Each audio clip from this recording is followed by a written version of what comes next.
¿Y si una de las formas más poderosas de ser feliz fuera hacer felices a los demás? Sin grandes cambios, sin esfuerzo externo, solo siendo más amable. La amabilidad es una de las expresiones más puras de la felicidad. Cuando haces algo bueno por alguien, no solo cambia su vida, también cambia la tuya. Aparece una sensación difícil de explicar, de conexión, de propósito, de bienestar. Ser amable genera emociones positivas, casi de inmediato. Fortalece tus relaciones, te hace sentir útil y mejora cómo te ves a ti mismo, a ti misma. Y ocurre algo interesante. Cuando das, también recibes. No siempre de la misma persona, ni de la misma forma, pero el efecto vuelve. La amabilidad impacta en muchos niveles. Te ayuda a sentirte mejor contigo mismo, contigo misma. Reduce pensamientos negativos y te impulsa a seguir actuando de forma positiva. Es un ciclo. Cuanto más das, más crece. No necesitas grandes gestos. A veces basta con escuchar, ayudar, reconocer. Pequeños detalles que marcan una gran diferencia. Y algo importante, es mejor concentrar actos de felicidad, actos de amabilidad en momentos concretos. Es mejor eso que hacerlo de forma automática todos los días.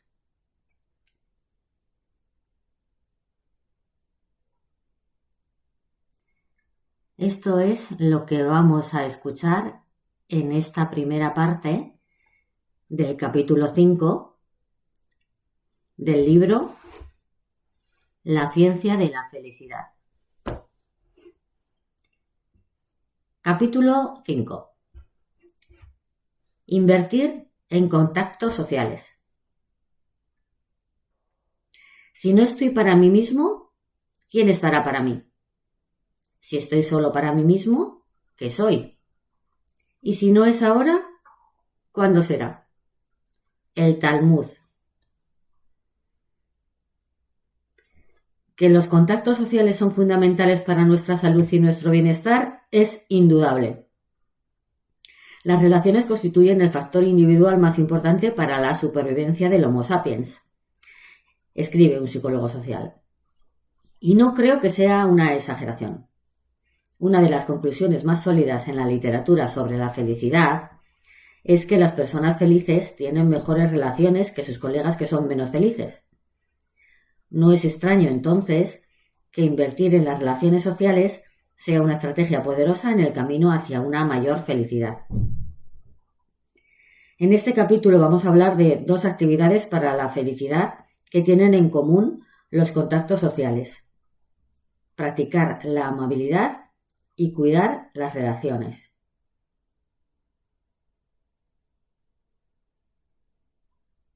Ahora vamos a ver la actividad para la felicidad número 4.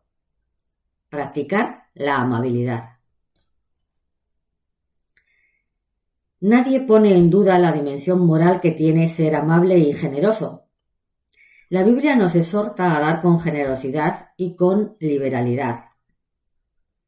Y una persona moral y con principios ayuda a los necesitados y, si hace falta, sacrifica su propio bienestar por los demás. El filósofo alemán Schopenhauer escribió que la compasión es la base de toda moralidad. Desde muy niños nos inculcan la idea de que la amabilidad y la compasión son virtudes importantes y por eso nos enseñan a desarrollar y a aplicar estas virtudes por sí mismas, porque por definición es algo bueno, correcto y ético. Lo que la investigación científica ha aportado recientemente a este principio tan antiguo es la prueba de que practicar la amabilidad no solo es bueno para el que la recibe, sino también para el que la practica. Aunque parezca irónico ser amable y bueno, incluso cuando se trata de algo desagradable o cuando uno no espera ni recibe nada a cambio, también puede redundar en beneficio del hacedor, porque ser generoso y estar dispuesto a compartir hace feliz a la gente. La encarnación de la bondad humana es la felicidad. Sin duda, la noción de ser bondadoso puede hacer que uno se sienta bien. No es ninguna novedad. La noción de que ser bondadoso puede hacer que uno se sienta bien no es ninguna novedad. Escritores, filósofos y pensadores religiosos aprecian esta verdad desde hace siglos. Si quieres ser feliz, sé comprensivo. Es un estribillo habitual del líder espiritual del budismo tibetano, el 14º Dalai Lama. La verdadera felicidad consiste en hacer felices a los demás, según un proverbio hindú. Y el ensayista escocés Thomas Carlyle decía con ingenio: sin bondad no puede haber verdadera alegría. Muy bonito, aunque la veracidad de estos conceptos no se había puesto a prueba sistemáticamente hasta hace poco utilizando el método científico. Que yo sepa, esto se consiguió por primera vez en mi laboratorio. La investigación previa solo había mencionado correlaciones, pero no causalidad, entre felicidad y amabilidad. Por ejemplo, sabemos que es más probable que las personas más felices digan que a menudo hacen actos altruistas, como hacer la compra para un amigo enfermo o detenerse a ayudar a un desconocido. Que pasen un porcentaje mayor de su tiempo ayudando a los demás y que en la oficina hagan cosas que van más allá de sus obligaciones, como ayudar a un colega que tiene dificultades con el trabajo, aunque ellos mismos estén muy ocupados. Estas conclusiones son esclarecedoras, pero no nos dicen nada sobre si hacer todo esto, ayudar a un desconocido o a un colega, en realidad hace felices a las personas. Precisamente para referirnos a esta cuestión, mis colaboradores y yo llevamos a cabo una intervención o experimento sobre la felicidad en la que dividimos a los participantes en 2 grupos y les pedimos que hicieran 5 cosas amables por semana durante 6 semanas. El primer grupo recibió instrucciones de hacerlas en cualquier momento de la semana. En cambio, al segundo grupo se le pidió que hiciera las 5 cosas el mismo día de la semana, por ejemplo, el lunes. Nuestras instrucciones exactas fueron las siguientes. En nuestra vida cotidiana todos hacemos algo amable por los demás.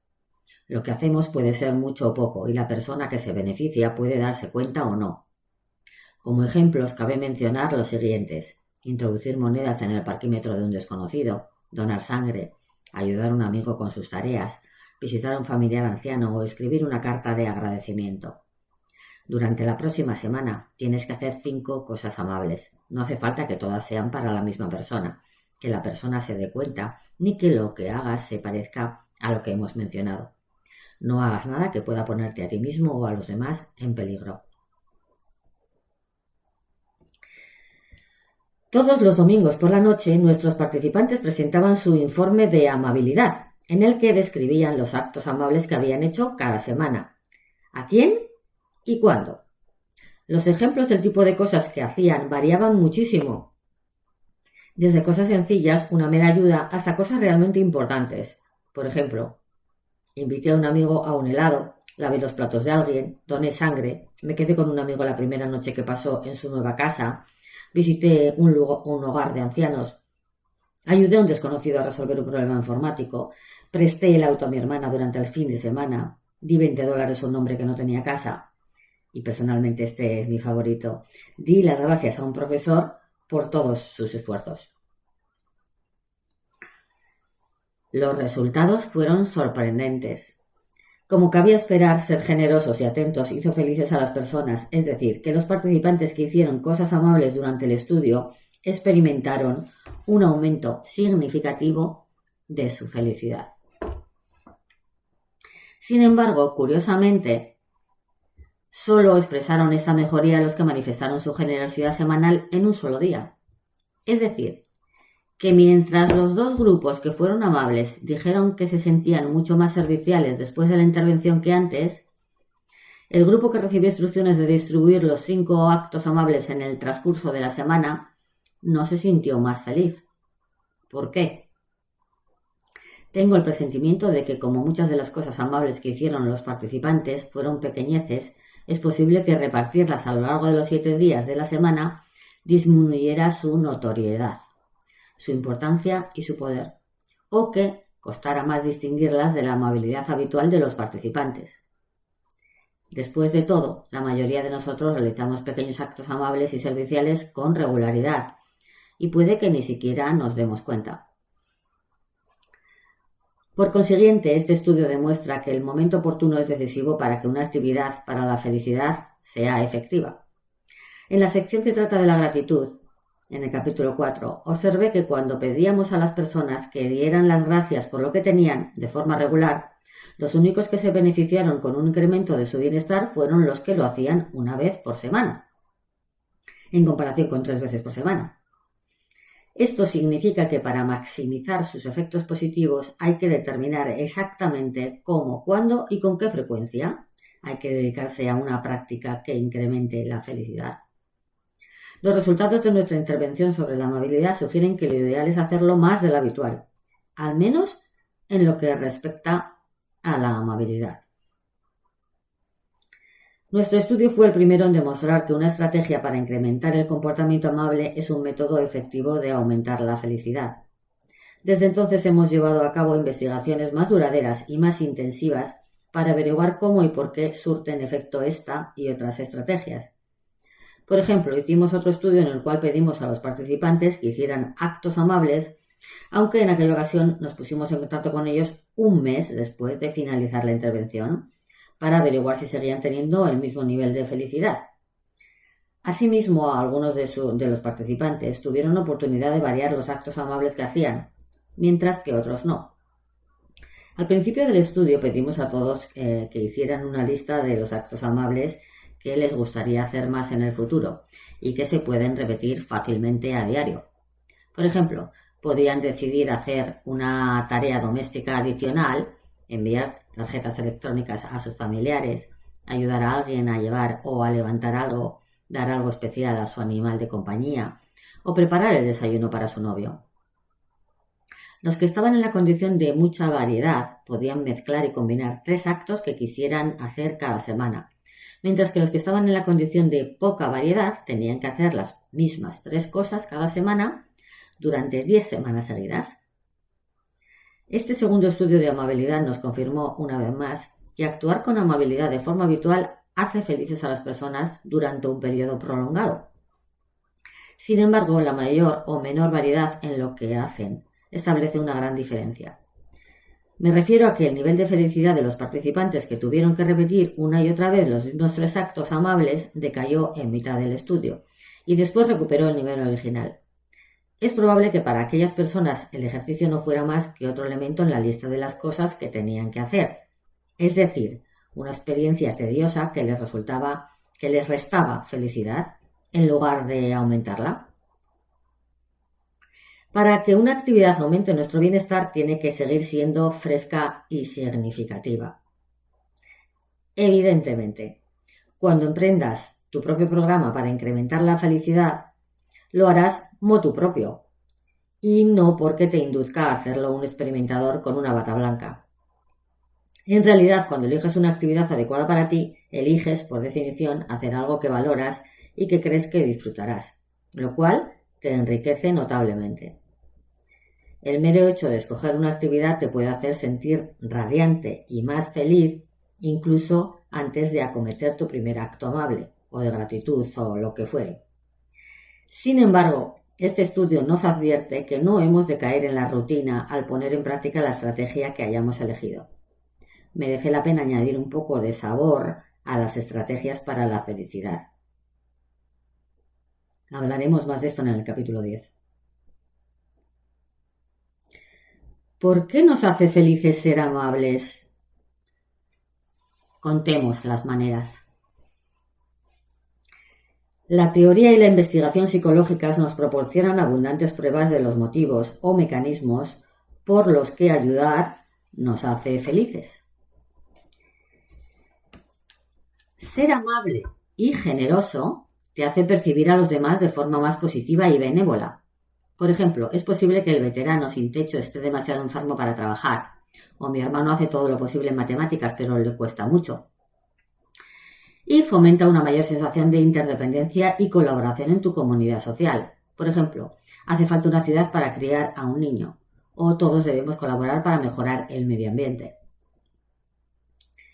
Ser amables a menudo mitiga la culpa, la aflicción o el malestar que nos provocan las dificultades y el sufrimiento de los demás y estimula la sensación de conciencia y agradecimiento por nuestra buena suerte. En otras palabras, ayudar a los demás hace que nos sintamos privilegiados y agradecidos en comparación. Por ejemplo, doy las gracias por estar sano. Además, proporcionar ayuda o consuelo a los demás puede brindarnos una grata distracción de nuestros propios problemas y elucubraciones, ya que traslada el centro de atención de uno mismo a otra persona. Una ventaja considerable de la amabilidad es la influencia que tiene en la autopercepción. Cuando haces cosas amables, es posible que empieces a considerarte altruista y compasivo, y que esta nueva identidad aumente tu confianza y tu optimismo y haga que te sientas útil. Es decir, que ayudar a los demás y trabajar como voluntario por una buena causa pone de relieve tus capacidades, tus recursos y tu experiencia, y te da una sensación de control sobre tu vida. Puedes aprender nuevas habilidades o descubrir talentos ocultos. Por ejemplo, tal vez afines tu capacidad docente o tu sociabilidad al descubrir que te llevas bien con los niños o al aprender el funcionamiento de un hospital. Esto por sí mismo te puede dar una sensación de eficacia y de destreza. Algunos investigadores sostienen que los actos amables incluso favorecen la sensación de que nuestra vida tiene sentido y valor. Por último, y es probable que este sea el factor más importante, la amabilidad puede desencadenar una cascada de consecuencias sociales positivas. Ayudar a los demás hace que a la gente le caigas bien, que te aprecie, que te demuestre gratitud. También es posible que invite a los demás a corresponderte cuando tú lo necesites. Por consiguiente, ayudar a los demás puede satisfacer una necesidad humana básica de comunicación y brindarte sonrisas, gratitud y amistades valiosas. En realidad, en mi laboratorio, obtuvimos pruebas de esta dinámica en nuestra segunda intervención sobre la amabilidad. Medimos no solo los serviciales que fueron nuestros participantes y lo mucho que se incrementó su felicidad a lo largo de 10 semanas, sino también hasta qué punto percibían gratitud en aquellos a los que habían ayudado. De hecho, vimos que un motivo importante por el cual ser amables con los demás los hacía más felices era que les ayudaba a darse cuenta de lo mucho que los receptores apreciaban su amabilidad. Por consiguiente, hay muchas maneras en que la amabilidad puede hacernos más felices. Los estudios sobre voluntarios, por ejemplo, demuestran que el voluntariado se asocia con menos síntomas depresivos y con mayor sensación de felicidad, autoestima, dominio y control personal. Una especie de colocón. Aunque estos estudios no pueden dirimir cuál es la causa y cuál el efecto, es decir, si el voluntariado hace que la gente se sienta bien consigo misma o si las personas que se sienten bien consigo mismas tienen más probabilidades de trabajar como voluntarios, los estudios que siguen a los voluntarios a lo largo del tiempo dan muchos indicios de que es la munificencia de los voluntarios lo que aumenta su felicidad y no al contrario. Vamos a analizar un estudio insólito realizado con 5 mujeres voluntarias durante un periodo de 3 años. Las 5 padecían de esclerosis múltiple y fueron escogidas para apoyar a 67 pacientes con la misma enfermedad. Se las entrenó en técnicas activas y compasivas de escucha y se les indicó que tenían que hablar con cada paciente durante 15 minutos una vez por mes. Los resultados mostraron que al cabo de los 3 años se sentían más satisfechas, más útiles y con cierta sensación de superioridad. Contaron que participaban en más actividades sociales y sufrían menos depresiones. Cuando se las entrevistó, las 5 mujeres dijeron que habían experimentado un cambio impresionante en su vida como consecuencia de su trabajo como voluntarias. Por ejemplo, parece que su papel de apoyo a los demás pacientes las ayudó a concentrarse menos en sí mismas y en sus problemas, y más en los demás. Dijeron que habían adquirido mayor capacidad de escuchar sin juzgar y se habían vuelto más abiertas y tolerantes con los demás. También mencionaron una sensación más fuerte de autoestima y de aceptación de sí mismas. Por ejemplo, de confianza en su capacidad para afrontar los altibajos de la vida y para manejar su propia enfermedad. Una de ellas dijo: la esclerosis múltiple no tiene cura, pero realmente me da la impresión de que soy capaz de hacer frente a lo que se me presente. Sorprendentemente, los cambios positivos que experimentaron estas 5 mujeres que apoyaron a los pacientes fueron mayores que los beneficios que manifestaron estos. Por ejemplo, las voluntarias experimentaron un incremento de su satisfacción global con la vida que fue 7 veces mayor que el que mostraron los pacientes. Además, los beneficios que experimentaron fueron en aumento a medida que pasaba el tiempo, algo increíble, ya que los beneficios que provocan la mayoría de las intervenciones sobre la felicidad, por potentes que sean, tienden a disminuir con el paso del tiempo. A pesar de ser un estudio reducido con apenas 5 participantes, ilustra muy bien los múltiples recompensas que brinda ayudar. Si bien el voluntariado o el servicio comunitario es un tipo especial de actividad de ayuda que supone un compromiso constante dentro de un marco institucional, comparte muchas de las características y las ventajas de otros tipos de actividades más espontáneas o prosaicas de ayuda a los demás. ¿Cómo poner en práctica la amabilidad? Tengo algunos amigos muy altruistas. Uno que recuerdo especialmente siempre está disponible para los demás, siempre dice que sí, siempre es sensible a una situación cuando hace falta. No sé cómo lo hace, cómo es que la amabilidad se ha vuelto tan habitual en él, pero muchos de nosotros tenemos que practicar de forma consciente y deliberada lo que a él le sale naturalmente. Una vez más, la ventaja para el resto de nosotros es que hacer algo más allá de lo que estamos acostumbrados nos dará más impulso, una mejora especial de nuestro bienestar positivo. He encontrado numerosos libros, artículos de revistas y páginas web que recomiendan la amabilidad y siempre me da la sensación, tal vez infundada, de que tratan al lector con un poco de condescendencia. Si uno decide ser más generoso, compasivo y dadivoso, ya sabrá lo que tiene que hacer. ¿Nunca te has hecho cargo del hijo de alguien que estaba muy agotado sin que te lo pidieran? ¿Nunca has hecho un viaje para visitar a un amigo que lo necesitaba? ¿Nunca has donado dinero o tiempo? ¿Nunca has sonreído a alguien que necesita una sonrisa, aunque fuera lo más difícil de hacer en aquel momento? De más está decir que las opciones para ayudar son infinitas. Solo tienes que abrirte a las posibilidades de ser amable. Si miras con ojos frescos, las verás por todas partes. Además, no hace falta ningún talento especial ni una cantidad fija de tiempo ni de dinero.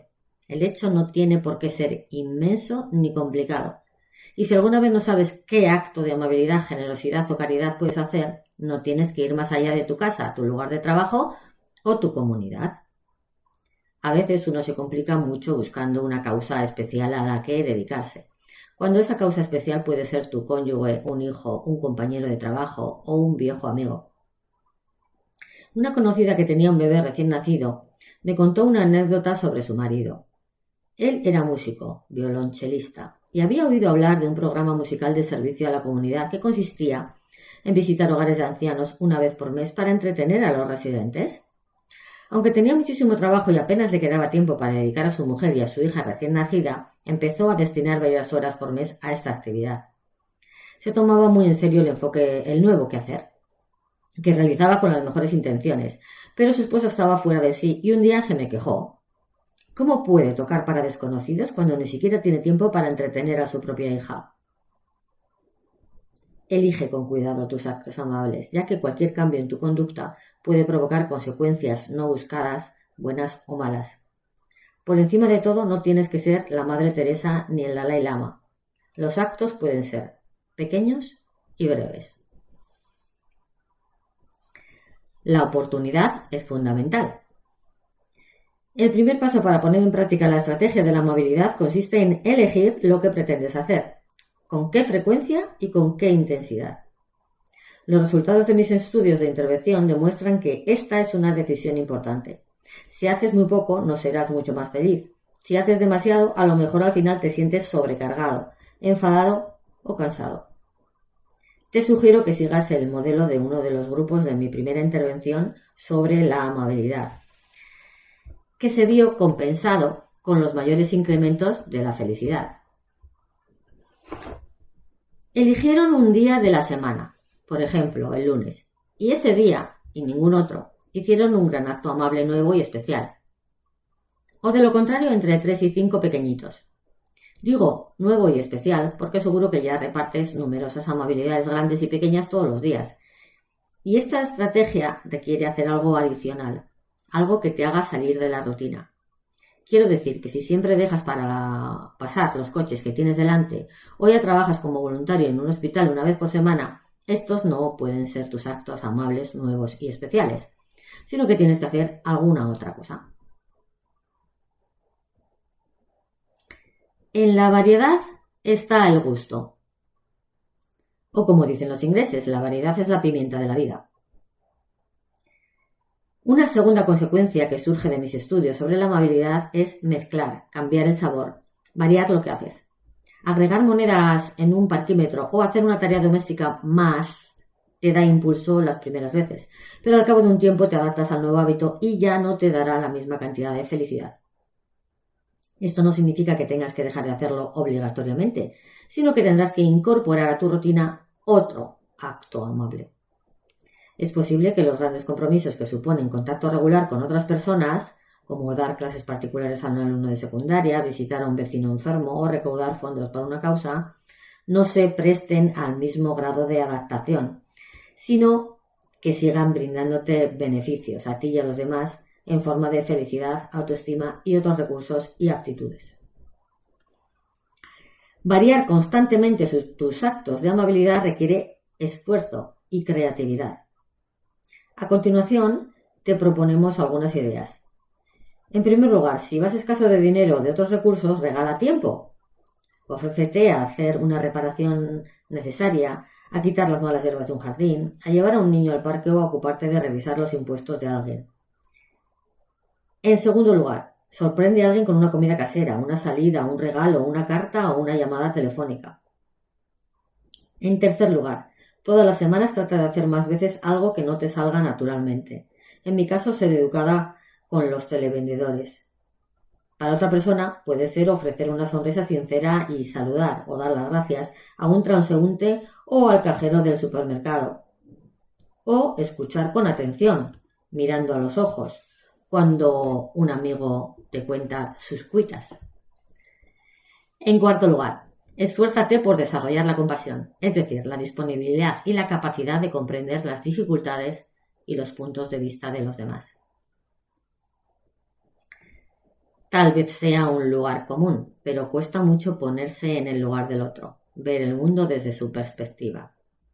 Imagínate cómo sería no poder pagar las facturas, que te despidan, tener que ocuparte de un hijo minusválido, ser analfabeto o estar demasiado débil para cambiar una bombilla.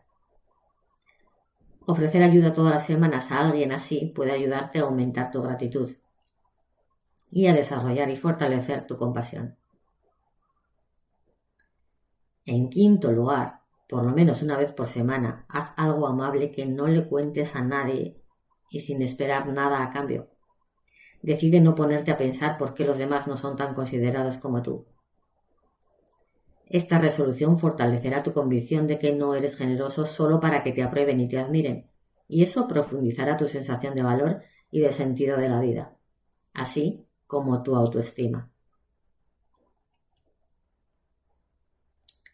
Una cadena de amabilidades. Hace poco estaba en la cola para pagar en una tienda de comida natural y orgánica, cuando escuché que un joven de unos 20 años que estaba delante de mí le decía al cajero, muy avergonzado, que le faltaban $1.15 para pagar lo que llevaba. No recuerdo haber hecho nunca nada semejante, pero le ofrecí de inmediato el dinero que le faltaba. Al principio se sintió desconcertado y después mostró una gratitud increíble y auténtica. Me dio las gracias muchas veces y de todo corazón. La experiencia resultó inesperadamente estimulante y maravillosa, hasta para mí, que investigo sobre la amabilidad.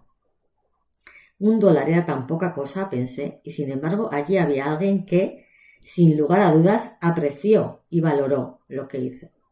Me ofreció una sonrisa amplia y tímida, y aunque salió deprisa, vi que ayudaba a una mujer que iba en silla de ruedas a levantar unos paquetes.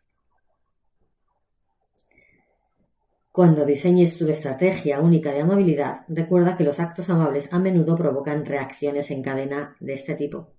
Es posible que el receptor sienta alegría, sorpresa o consuelo y que tu amabilidad lo impulse a devolver el favor a otras personas que, a su vez, tal vez se muestren más generosas al día siguiente y así sucesivamente.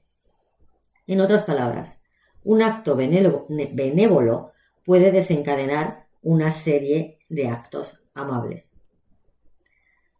Otra manera de que los actos amables tengan consecuencias sociales positivas es que, como demuestra la investigación reciente, el mero hecho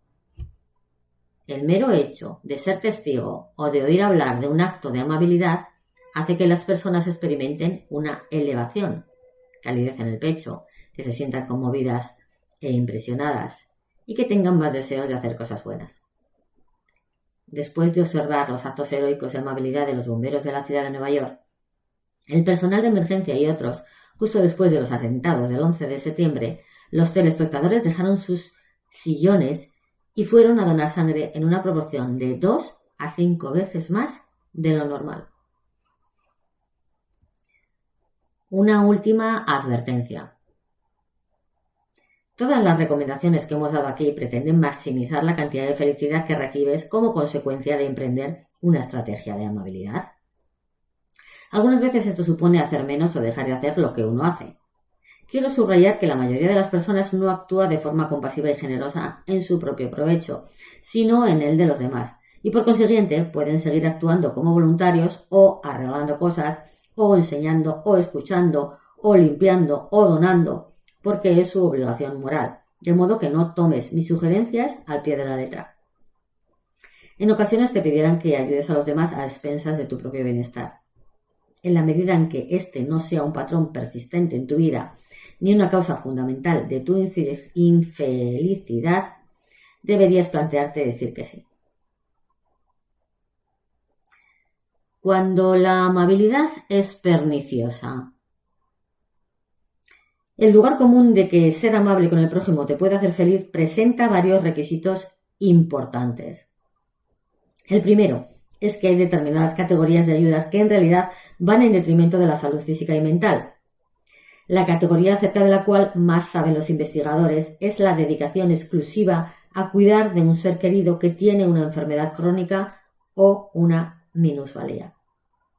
Por ejemplo, los estudios demuestran que quienes cuidan a un cónyuge con Alzheimer presentan un nivel de depresión 3 veces peor que la media. Quienes cuidan a un cónyuge con lesiones en la médula espinal manifiestan mucho estrés físico y emocional, agotamiento, fatiga, enfado y resentimiento. Además, estos cuidadores están más deprimidos aún que sus parejas con disminución. El trabajo del cuidador es incesante y a menudo va acompañado por el dolor, por la pérdida del compañerismo y por la inminente pérdida de la vida. Claro que esto no significa que haya que renunciar a los cuidados, sino que los benefactores tienen que reconocer los perjuicios para poder estar preparados y hacerles frente lo mejor posible. En realidad, cualquier ayuda que resulte onerosa, que interfiera con tus objetivos y con tu funcionamiento cotidiano o que provoque amargura, seguro que fracasa como camino hacia la felicidad, aunque tal vez siga siendo lo más adecuado, honorable y correcto que puedas hacer. Otra advertencia es que para producir la máxima mejora en el bienestar Un acto amable se tiene que hacer de forma libre y autónoma. Si te obligan a ayudar a alguien, es posible que igual te sientas generoso y bueno, y también que coseches la apreciación y la gratitud de la persona a la que has ayudado. Aunque puede ser que el resentimiento que sientas o la sensación de que se han aprovechado de ti sean más fuertes que estos beneficios. Por último, es posible que otras personas no siempre estén conformes con tu amabilidad. Ayudar a alguien a veces coloca a esa persona en una posición incómoda y hace que se sienta necesitado, en desventaja y en deuda. En consecuencia, es posible que en lugar de gratitud y agradecimiento, la respuesta del beneficiario sea algo más cercano a la hostilidad y el resentimiento. Tu actitud y tu enfoque pueden difuminar o minimizar esos posibles sentimientos. Cuando hagas tus acciones semanales de amabilidad, no adoptes una actitud de superioridad ni actúes con condescendencia. No hagas alarde de tus habilidades ni de tus recursos, ni trates como un niño a la persona que estés ayudando. Además, a menos que la situación sea crítica, no ayudes a quienes no quieren que los ayudes.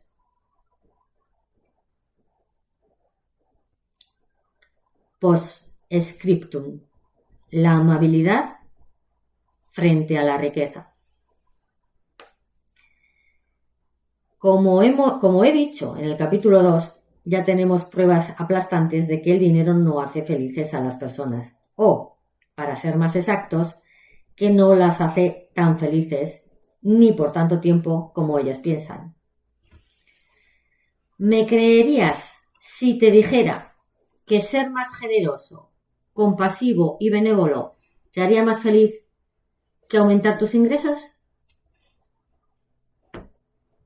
En realidad, no voy a aducirlo, porque no tenemos datos que nos permitan comparar directamente la amabilidad con la riqueza, pero disponemos de muchas pruebas anecdóticas.